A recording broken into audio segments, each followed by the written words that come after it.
With me now is body language expert Susan Constantine to break down what we saw at this historic summit. Susan, great to see you as always. Thank you. All right, let's start with the handshake seen around the world. What do you notice about these leaders shaking hands?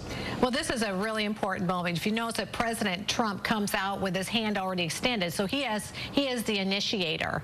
We also see that where he puts his hand on Kim Jong-un's forearm, that's showing a strong bond, a friendship bond, and they're making great eye contact.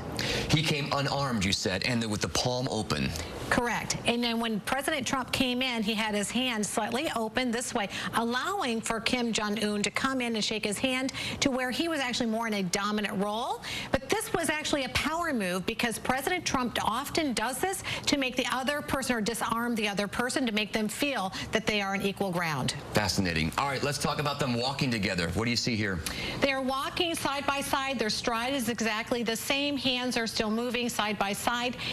When you look at the two of them, there is some distance between them slightly, which actually changes kind of the dynamics of the height between the two of them. If they were too close together, one would look much more dominant over the other. So they felt very much comfortable and at ease. And then here he is touching President Trump's arm.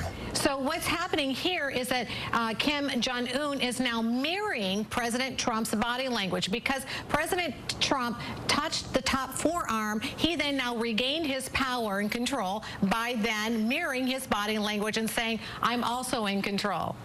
Wow. And finally, as they're sitting together next to each other, what are you looking at here? What we're looking at, they're both in ready stances. See them leaning forward.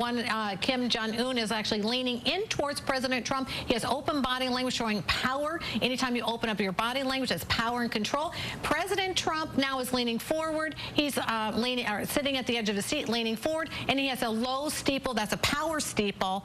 He does kind of fidget with his fingers as a form of anticipation, but those are two power people, but at the same time that they are still connected to one another. There's a lot of admiration and respect for one another. We might have many more of these segments if they have more meetings. Will you come back? I would love it. Susan, thanks for your time. My pleasure. Appreciate that.